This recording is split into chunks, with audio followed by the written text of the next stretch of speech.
तो बच्चों इस वीडियो में क्लास 9th सब्जेक्ट मैथ के मॉर्निंग शिफ्ट एनुअल पेपर को डिस्कस करेंगे विद फुल एक्सप्लेनेशन। तो इवनिंग शिफ्ट वाले बच्चों का पेपर है तो अच्छे से समझ लें क्योंकि उनका एग्ज़ाम है। सबसे इम्पोर्टेंट जितने पेपर हुए अभी तक आपके सबके सॉल्यूशन अपलोड हैं मॉर्निंग इवनिंग दोनों शिफ्ट के। तो कमेंट में प्लेलिस्ट की लिंक मिलेगी, ओपन करके देख सकते हो।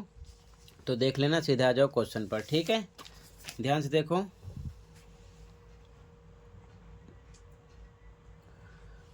पहला क्वेश्चन है, if 1, 2 is a solution of the equation x plus 3y equal to p, then the value of p is। यदि 1, 2 समीकरण x प्लस 3y बराबर 5 का एक हल है तो p का मान है। ठीक है, ये सभी असेसमेंट के क्वेश्चन है। ध्यान से अगर आपने प्रैक्टिस किया होगा तो अच्छी बात है। ठीक है, नहीं किया तो कर लेना, इवनिंग शिफ्ट वाले ध्यान रखेंगे। आंसर 1 ध्यान से देखो। इक्वेशन है x plus 3y equal to P. 1, 2 पता है, ठीक है ना। तो ध्यान से देखो, ये आपका होगा x, ये होगा y स्टार्टिंग वाला। ठीक है, और ऐसा क्वेश्चन मिलेगा, ध्यान से देखना। x पर रखना है 1 प्लस 3 इंटू बीच में लगेगा, y पर रखना है 2 इक्वल टू पी। तो 1 प्लस 3 2 जा 6 इक्वल टू पी, यानी कि प्लस करो 7 इक्वल टू पी, मतलब कि p बराबर आपको मिल गया 7।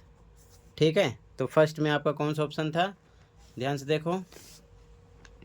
फर्स्ट में आपका था सी ऑप्शन। ठीक है, ऑप्शन सी राइट है।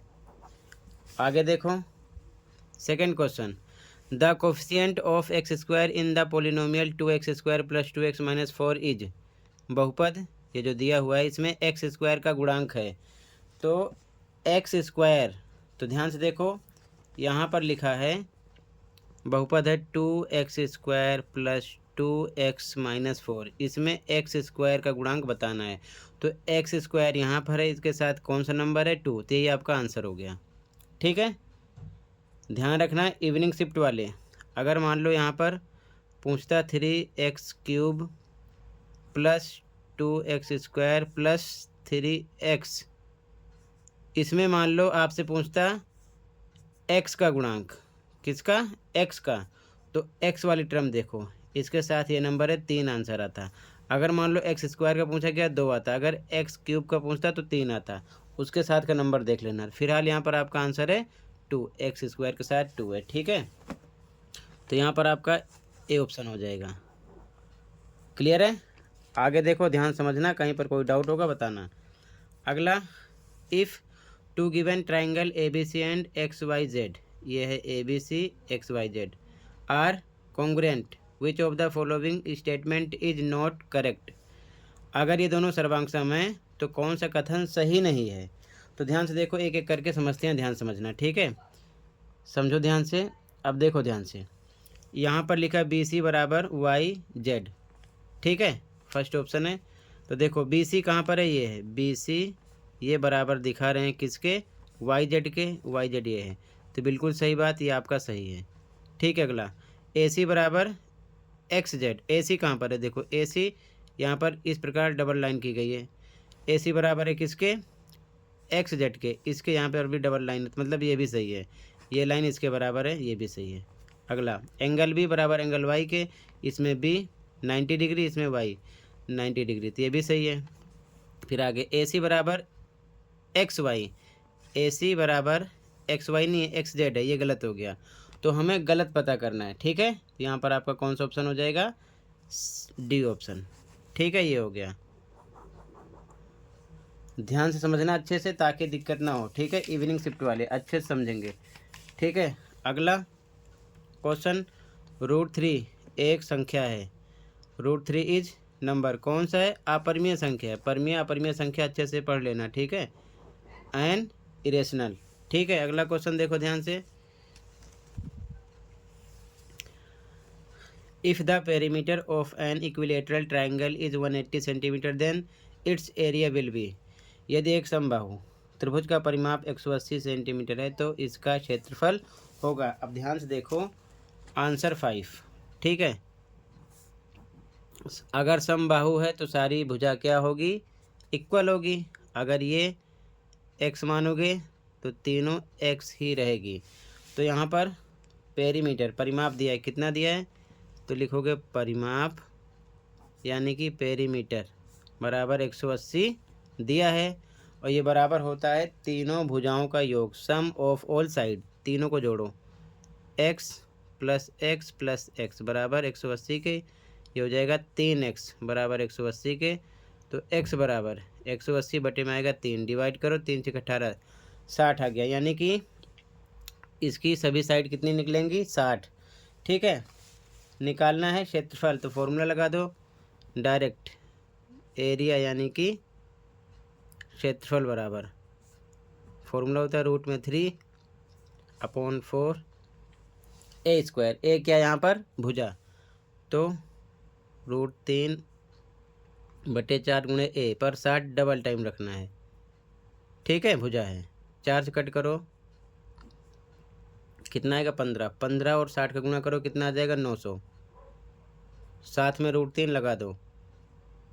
ठीक है, सेंटीमीटर स्क्वायर, ये आंसर हो गया। तो यहाँ पर आपका बी ऑप्शन हो गया ऐसा। ठीक है, बी ऑप्शन हो जाएगा। क्लियर है, आगे देखो अगला question, if an angle is equal to its supplement then the angle is, यदि कोई कोण उसके संपूरक कोण के बराबर है तो वह कोण है। ध्यान से देखो, संपूरक का मतलब होता है कि 180, तो अगर एक बराबर होगा तो मान लेते हैं आंसर नंबर 6। ध्यान से देखो, x प्लस एक्स दो होंगे बराबर कितने के निकलेंगे 180 के। ठीक है, बराबर निकलेंगे, ये हो जाएगा 2x बराबर 180 के। तो x बराबर 180 बटे में 2 कितना आ जाएगा 90।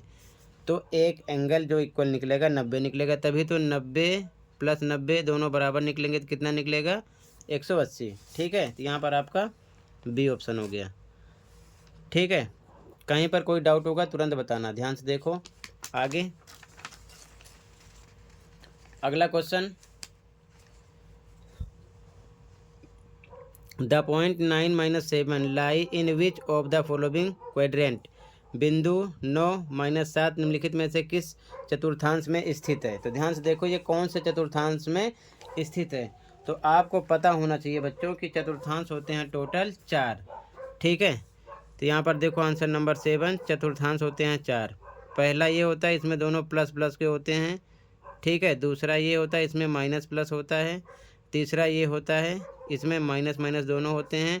चौथा ये होता है इसमें प्लस माइनस होते हैं। ठीक है, तो नंबर क्या है देखो 9 - 7, 9 - 7 ये होता है x, ये होता है y। 9 प्लस के साथ है, 7 माइनस के साथ है, तो प्लस माइनस किस में आ रहा है देखो ध्यान से, प्लस माइनस चौथे में आ रहा है, फोर्थ में। ठीक है, इसी प्रकार पहचान लेते हैं। तो यहाँ पर आपका डी ऑप्शन हो गया।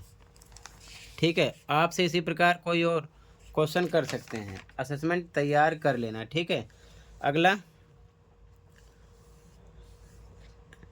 इन triangle PRS and triangle QPT the common angle is, इन दोनों त्रिभुज में उभयनिष्ठ कोण कौन सा है। ध्यान से देखो यहाँ पे लिखा है ट्राइंगल PRS और triangle QPT।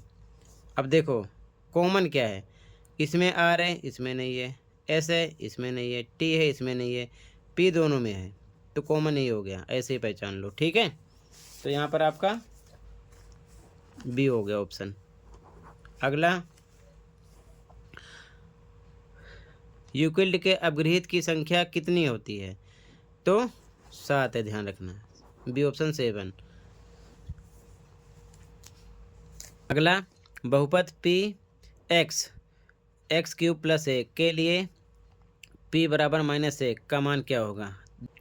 For polynomial PX = x³ + 1 the value of p - 1 is. ध्यान से देखो यहाँ पर आपको लिख लेना था बहुपद क्या है, PX बराबर x³ + 1। तो यहाँ पर x पर क्या रखना है आपको -1, क्वेश्चन में गिवन है, तो यहाँ पर हम क्या रखते हैं -1। ठीक है, तो x पर -1 का क्यूब करेंगे +1। ठीक है, तो ये क्या आएगा -1 ही आएगा, +1। माइनस प्लस माइनस ज़ीरो आ जाता। ठीक है, 3 बार इसको तोड़ोगे तो माइनस बनाएगा, ध्यान रखना। तो यहाँ पर आपका डी ऑप्शन हो गया। ठीक है, आगे। अब ये ट्राइंगल है, इसमें साइड का रेशियो पता है, पेरीमीटर पता है यानी परिमाप पता है हमको, सबसे छोटी भुजा। ठीक है, लेंथ ऑफ शॉर्टेस्ट साइड निकालना है। ठीक है, ध्यान से देखो इसका सॉल्यूशन। तो जब भी अगर रेशियो में कोई क्वेश्चन हो तो सबसे पहले एक्स के साथ कन्वर्ट कर लेना। तो भुजाएं मान लेते हैं, कौन कौन सी हैं। लेट साइड्स आर, माना भुजाएं, आंसर 11 है। ये 2 है तो 2x मान लिया, 3 है तो 3x, 5 है तो 5x। परिमाप पता है, तो परिमाप क्या होता है, तीनों भुजाओं का योग, तीनों को जोड़ो, 2x plus 3x plus 5x equal to किसके, 800 के, क्योंकि ये इसके इक्वल जाएगा। ये कितना आ जाएगा, 5 3 8 2 10 x बराबर 800 के। तो x बराबर, ये बटे में चला जाएगा 10, 0 0 कट गया, x आपको मिल गया कितना, 80। लेकिन ये आंसर नहीं है, कह रहे हैं सबसे छोटी भुजा। तो इसमें देखो सबसे छोटा नंबर 2 है, तो यहाँ पर आपका 2x होगा। ठीक है, तो 2x इक्वल टू 2 पे 2x पर कितना रख सकते हैं, 80, कितना आ जाएगा 160, ये सेंटीमीटर आंसर हो जाएगा। अगर पूछते सबसे बड़ी भुजा, तो सबसे बड़ी इसमें क्या दिख रही है, 5x, तो 5 पर आप 5 रखते, x पर 80 रखते, गुणा कर लेते, जो आता आंसर आ जाता है। ठीक है, तो यहाँ पर छोटी साइड की बात की गई है, तो यहाँ पर आपका आ जाएगा आंसर 160। ठीक है, तो सी ऑप्शन हो जाता है। यहाँ पर इस प्रकार करना था। अगला, the quadrilateral where diagonals are not equal but bisect each other at right angles is. वह चतुर्भुज जिसके विकर्ण बराबर नहीं है परंतु एक दूसरे को समकोण पर समद्विभाजित करते हैं।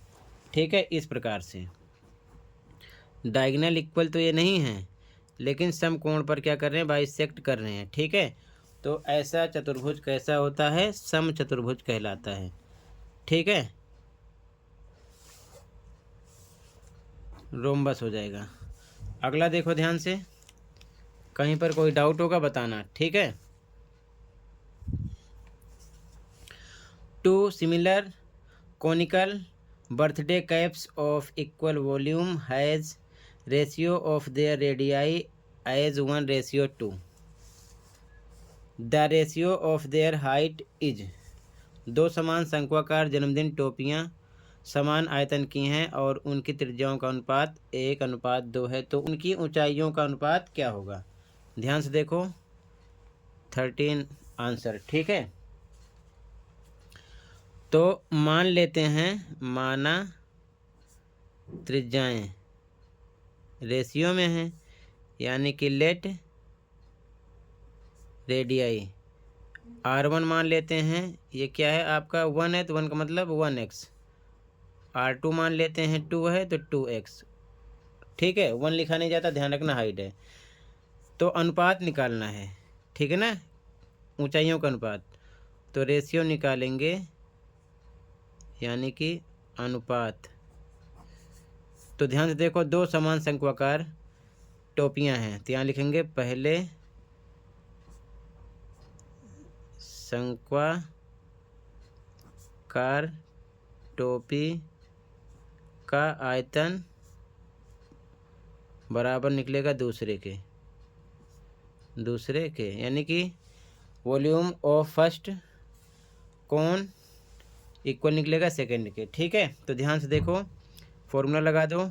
फॉर्मूला क्या होता है, 1/3 पाई r² s। तो हम यहाँ पर r1 मान लेंगे, इसको h1 मान लेंगे। ठीक है, बराबर दूसरे का 1/3 पाई, इसे मान लेंगे r2 के स्क्वायर, h1 नहीं h2, ताकि ये कटे ना। ठीक है, 1/3 पाई से 1/3 पाई कट हो गया।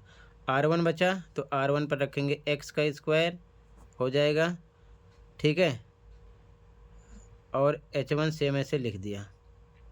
इधर r2 बचा, तो 2x है, तो 2x का होल स्क्वायर h2 लिख दिया। ठीक है, यहाँ पर 2x स्क्वायर पहले सोल्व कर लो। एक्स स्क्वायर H1, इधर ये आ जाएगा 4x², डबल टाइम करोगे तो, ठीक है। H2 इधर से 4x² इधर भेजेंगे तो बटे में आ जाएगा, इधर से आएगा, ये हो जाएगा इस प्रकार। इधर क्या बचा, H2, H1 उधर भेजेंगे तो ये हो जाएगा बटे में, ठीक है। स्क्वायर से स्क्वायर कट गया, x² से x², इधर बच रहा है 1/4, इधर H2/H1।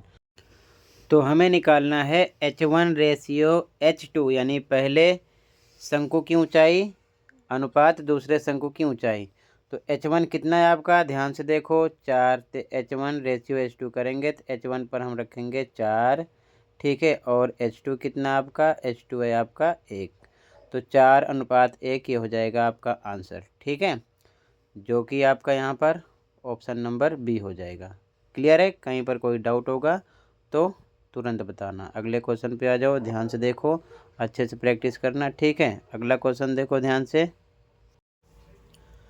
अगला question 14, in the class intervals the number 35 is included in. इस अंतराल में 35 किस वर्ग में है, तो ये निम्न सीमा होगी। तो देखो निम्न सीमा मतलब जिससे स्टार्टिंग हो, 35 यहाँ पर 15 है, नहीं आया, 25 है, नहीं आया, इसमें आ रहा है।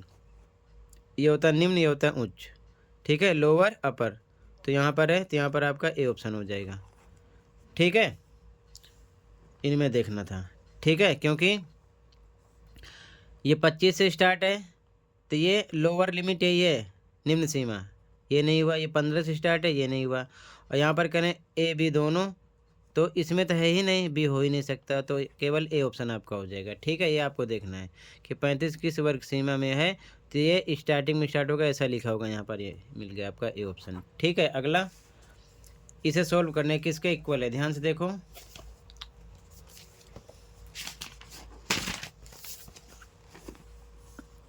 2⁻10, फिर ये 2/5 इंटू 5 किसके इक्वल है, ठीक है, 15 है।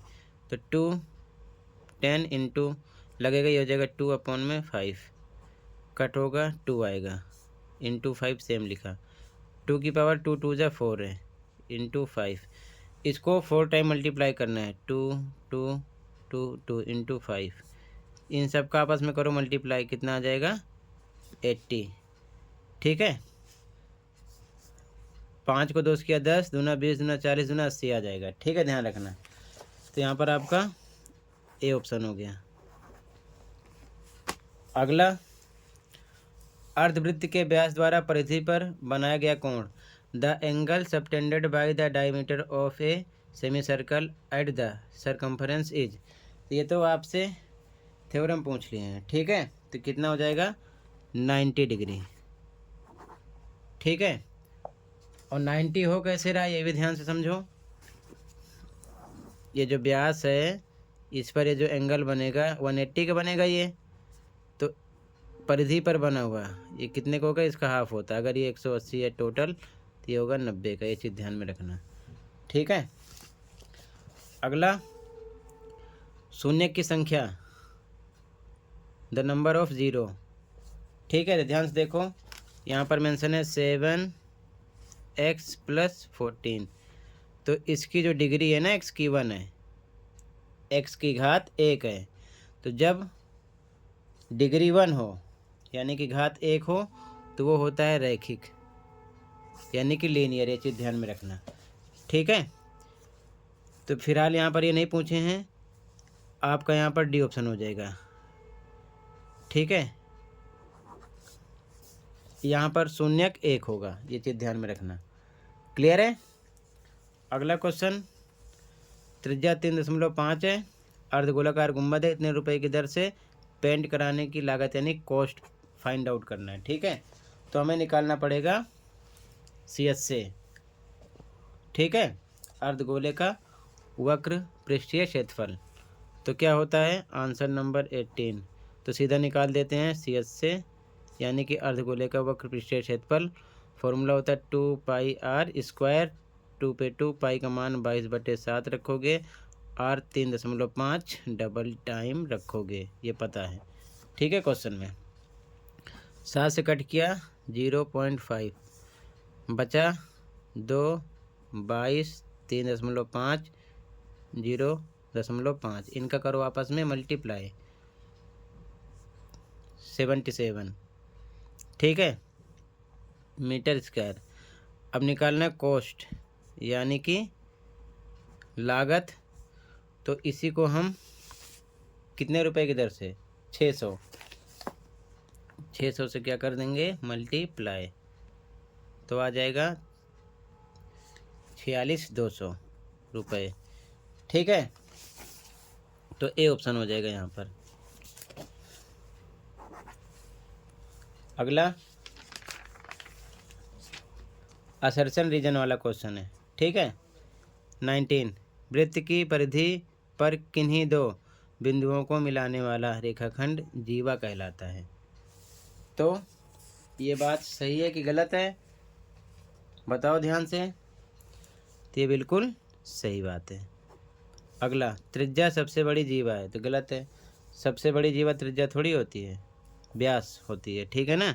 यानी कि radius is the longest chord, ये गलत है और ये ट्रू है। तो ऐसी कंडीशन में सी ऑप्शन लगता है। यहाँ पर लिखा है ना अभिकथन है सही लेकिन आर गलत है, तो सी हो जाएगा, ठीक है। Assertion is true but reason R is false. अगला 20 में देखो, एच पता है, व्यास यानी डी पता है, डायमीटर का पता है और हाइट का पता है। स्लांट हाइट निकालना है यानी कि एल, ठीक है। तो पहले चेक कर लेते हैं स्लांट हाइट कितना है, 15 दे रहे हैं। तो देखो एच पता है आपको 24, यानी डी का पता है 14, तो आर बराबर D/2 होता है यानी कि 14/2 बराबर आ जाएगा 7, ठीक है। निकालना है एल, एल होता है रूट में h² प्लस r²। एच कितना है आपका क्वेश्चन में 24 का स्क्वायर प्लस आर कितना हो गया 7 का स्क्वायर, ठीक है। 7 का स्क्वायर, 24 का स्क्वायर 24 गुणे 24, 7 का 7 गुणे 7, 24 का 576 और इसका 49 आएगा, जोड़ो आ जाएगा 625, तो आ जाएगा 25 गुणे 25, क्या निकलेगा 25, यानी कि 25 सेंटीमीटर एल आ गया। इन्होंने दिया क्या 15 सेंटीमीटर, मतलब कि ये रोंग है, 25 नहीं है। तो इसे मत देखो, जब ए रोंग है तो डी आ गया सीधा सीधा, उसको चेक ही मत करो, डी आ गया, ठीक है। तो टोटल ये कंप्लीट हो गया, ठीक है। आगे क्वेश्चन देख लो, बाकी कंप्लीट पेपर का आंसर भी मैंने अपलोड कर दिया, अच्छे से प्रैक्टिस कर लो। मैंने सभी एमसीक्यू क्वेश्चन अच्छे समझा दिए, आई होप अच्छे समझ में आ गया होगा। कंप्लीट पेपर के आंसर के लिए चैनल पर विजिट करो और 2.5 घंटे की वीडियो अपलोड है, आप उसकी प्रैक्टिस कर लो। ये सभी क्वेश्चन उसी में से हैं, लाइन से आए हुए हैं, ध्यान रखना, अच्छे से प्रैक्टिस कर लो। इवनिंग शिफ्ट वाले बच्चे ध्यान रखेंगे, ठीक है। और मध्य परिमेय संख्या निकालना, ये सब बार बार रिपीट हुए हैं, तो अच्छे से आप इसको तैयार कर लो, ठीक है। ऐसे ही क्वेश्चन आपको भी मिलेगा, ये सब असेसमेंट के क्वेश्चन हैं, अच्छे से प्रैक्टिस कर लेना, ठीक है। ऑल चैप्टर के असेसमेंट एक साथ अपलोड किया हूँ दोनों मीडियम में, बार बार परेशान नहीं होना पड़ेगा। एक बार वीडियो ओपन करो, 2.5 घंटे से ऊपर की है, सब कुछ तैयार कर लोगे, ठीक है। तो तैयार कर लेना। टोटल इतना ही था बच्चों, मिलते हैं अगली वीडियो में। Thank you for watching and take care.